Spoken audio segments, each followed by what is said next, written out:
Is it still morning? Yes, it is. Good.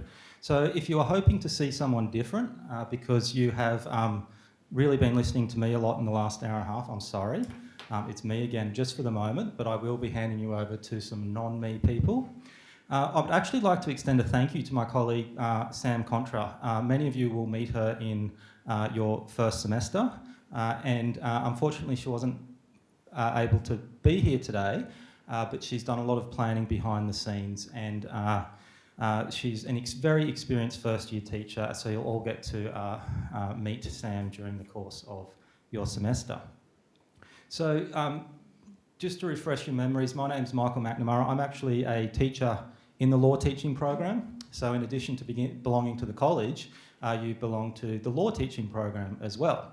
I am actually teaching a law for business topic this semester, so I won't have the pleasure of meeting you during your studies this semester, but I may well meet you next year. So I'll pass on to Associate Professor Tanya Lehman, who is the Dean of Law at Flinders University. Welcome, Tanya. Thanks very much, Michael, and I want to extend a really warm welcome to all of you. I want to begin by acknowledging that I speak to you this morning from Kaurna land, and I want to pay my respects to Kaurna elders past and present, and to acknowledge that our university meets across the lands of many Kaurna peoples. And so I want to acknowledge that and pay my respects to all the First Nations people who are joining us here today. And I take my responsibility as Dean of Law to do that very seriously, because I'm conscious of law's role in oppressing and dispossessing Indigenous peoples, not only here in Australia but around the world. And so that's one of the issues, just one of the issues that we're proud to say that you will be encountering in your first semester of first year. Thinking about the role of law, Indigenous peoples, colonialism, and how we might respond to some of those legal issues. So I'm really delighted to welcome you to Flinders Law. We look forward to meeting you in person, and we look forward to having the opportunity for you to get to know each other as well. So the research is really clear. If you can make one friend at university, your grades will be better. And so we'll provide as many opportunities as we can for you to really get to know each other, to work together in teams during the course of your studies, because we're conscious that the people that you meet during your studies may well end up as your workmates, as colleagues, as other contacts in the legal profession or beyond. And so we look forward to welcoming you to what is our vibrant community here at Flinders. And you'll be welcome to our law school eventually, where we're up on the hill and we've got a beautiful view out, looking out to the sea.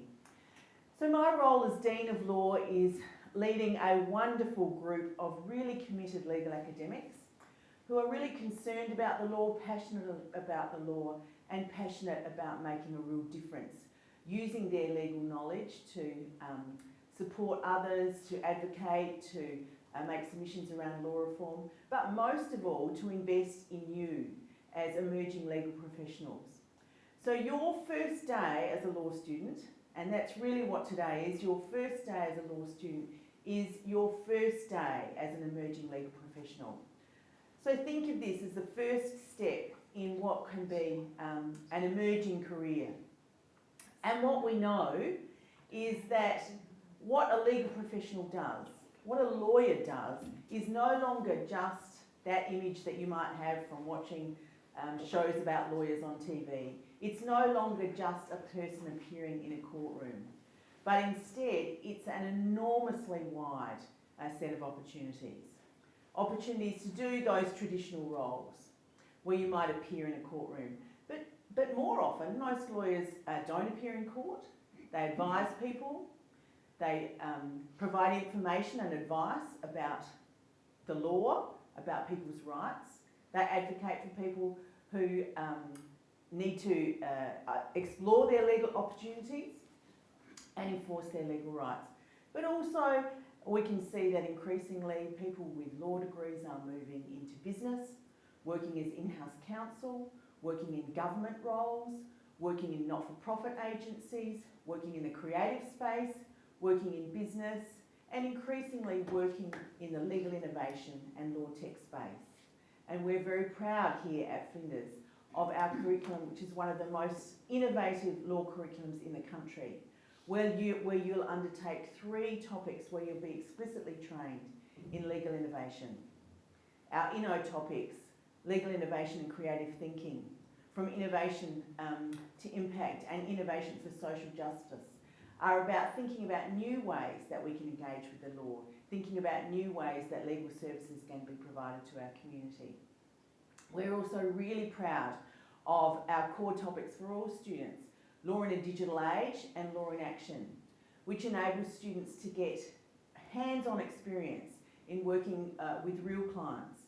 In Law in a Digital Age, working in teams with law students and computing science students and not-for-profits agencies to develop legal software that can address legal issues that have been identified by those clients.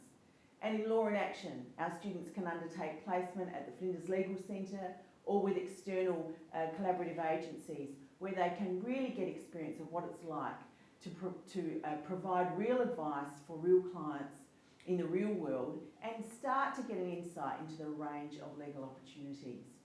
So we're really excited about having you join us.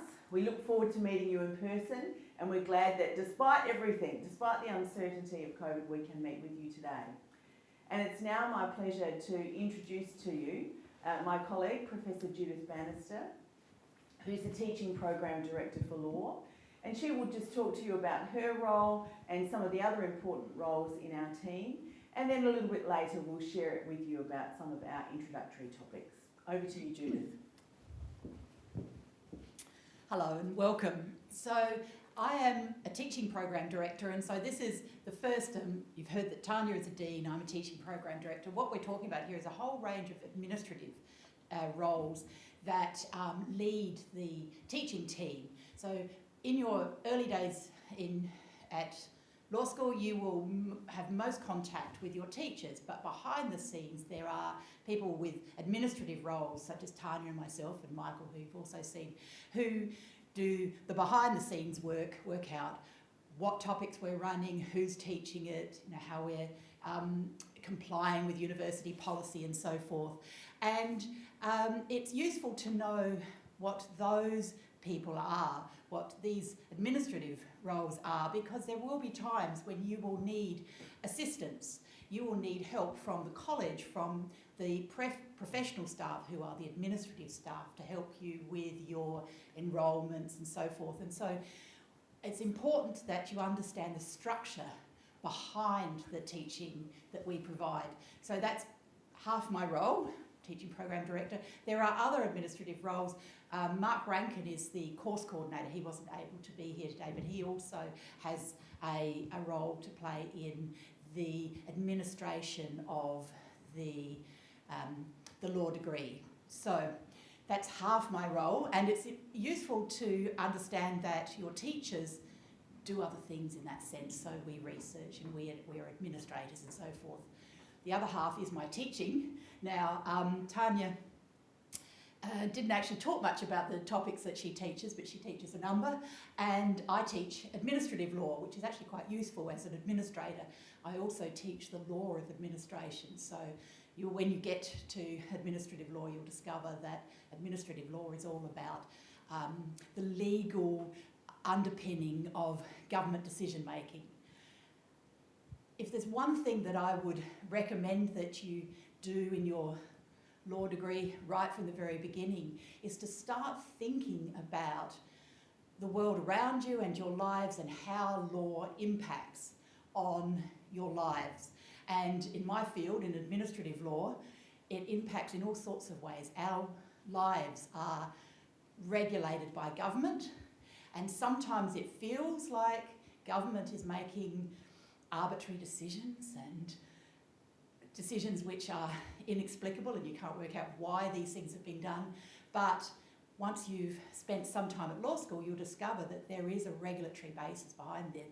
There's law underpinning these exercises of power, and administrative law is all about checking to make sure that they don't go beyond the scope. So as we're, I think, It's been announced, we've been actually in meetings while this has been happening, but we're all facing the kinds of regulations that come from COVID, and government is telling us when we can leave our house and so forth, and it's all emergency measures at this point.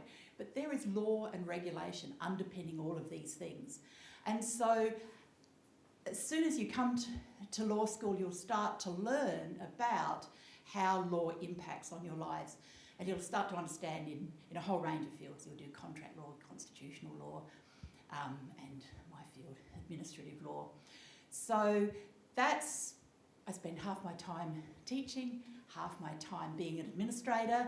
I spend half my time teaching students to think about whether or not administrative decisions are properly grounded in law, or whether or not administrators are making errors like sports rules and robo-debts and all sorts of other controversies. And the other half of the time I'm making administrative decisions, so I have to live by the rules that I teach. So that's about it. So welcome. It's a difficult time at the moment this week, but hopefully we will be through this very quickly and we will all see you on campus, and I look very much to meeting you all. So back to Tanya, I think. Thank you very much, Judith. So I wanted to take a little bit of time to talk to you about one of your first topics, essential legal skills, and then I'm going to invite Judith to come back and talk to you a little bit more about the other introduction topic, Introduction to Law and Justice. So I sit in a unique position in that I see students right across the degree, and I also have the privilege of reading reflective reports that students undertake at the completion of their final work placement, just before they graduate and before they can seek admission as a lawyer. And what I often read in those reflective reports, when students are thinking about what was it that in their degree equipped them to be successful when they started out in the legal workplace, it was the skills that they learnt right back in first semester of first year in essential legal skills. And what are those skills? They're the skills that every legal professional uses every single day. And they are skills around how to find the law, how to know whether the sources that you're finding are accurate and can be relied on and are up to date, and how can you communicate complex legal information in a way that is appropriate for your audience.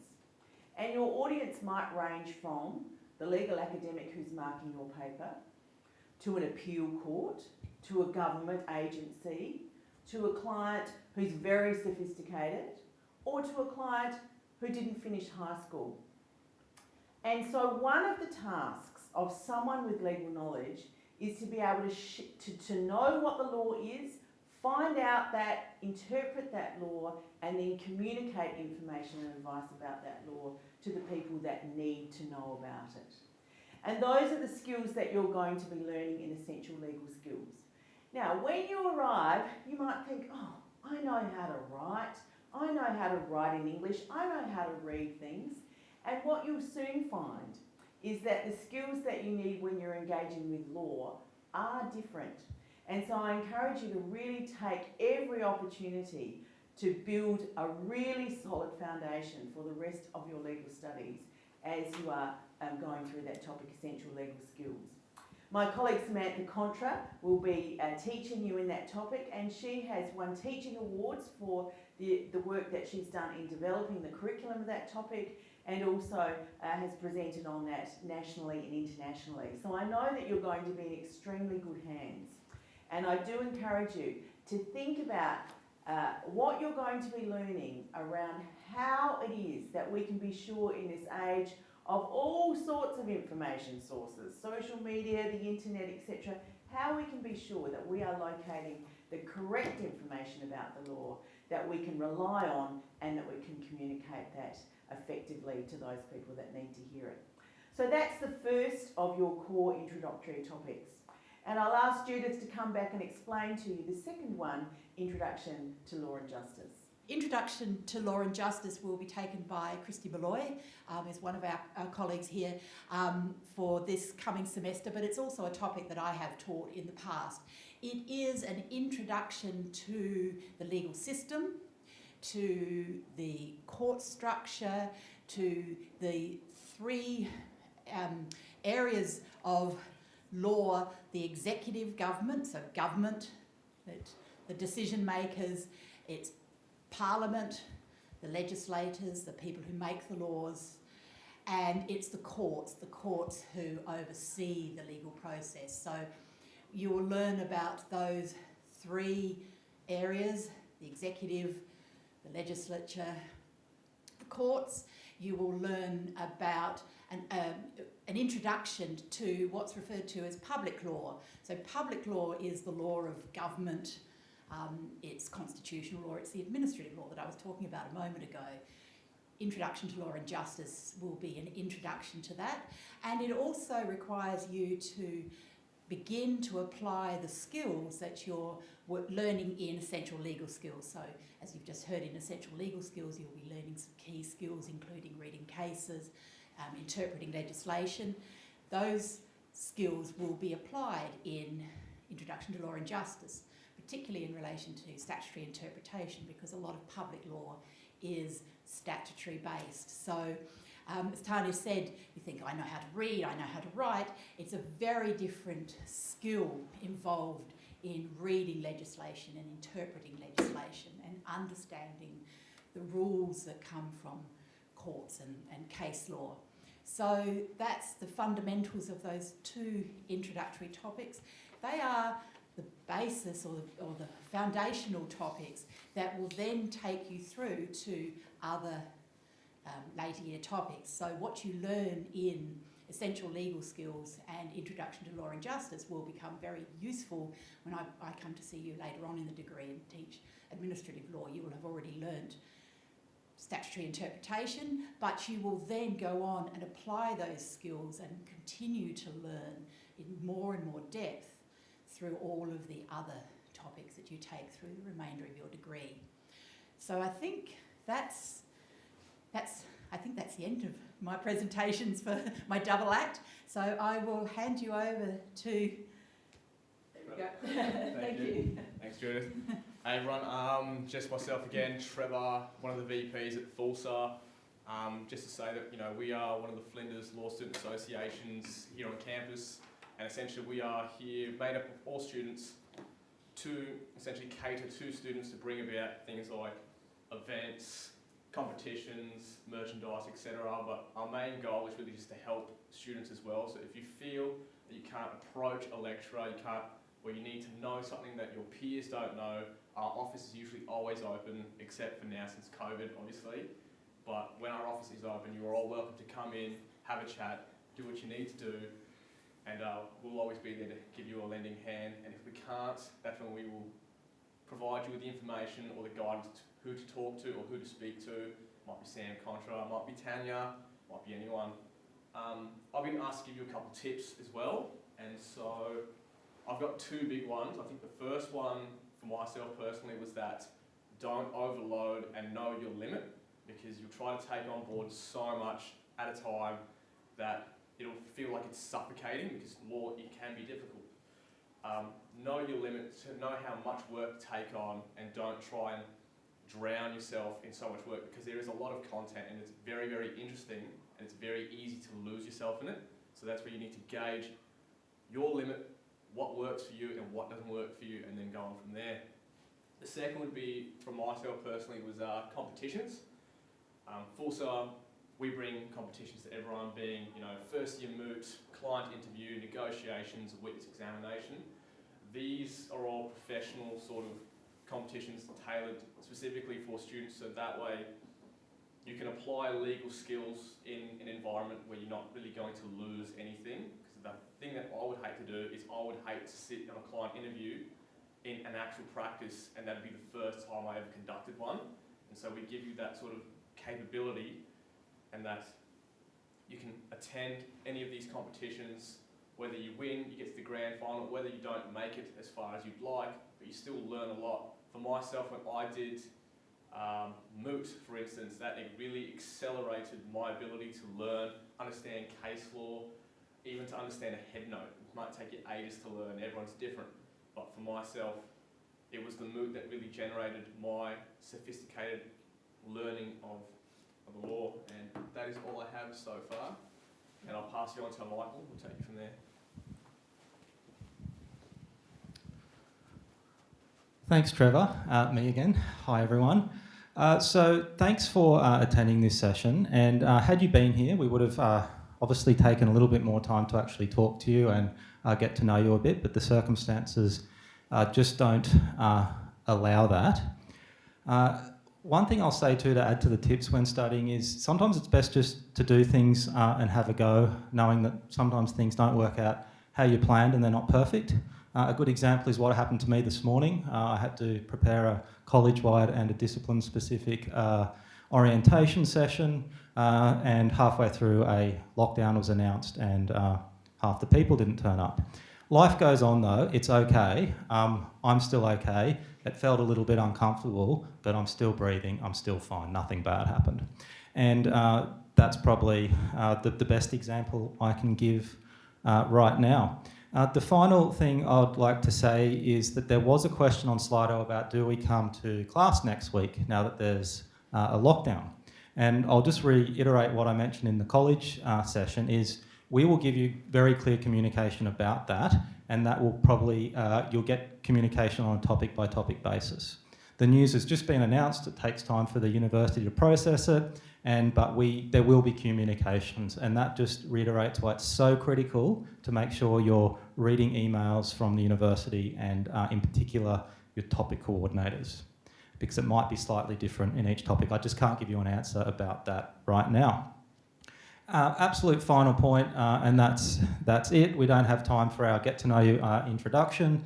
It's just not possible because you're not here. So the final point is there is a little feedback survey. If you can take time to fill that in via Slido, that would be appreciated. Thanks very much, and we look forward to welcoming you on campus, but in the meantime we will virtually continue to be here for you. Thank you.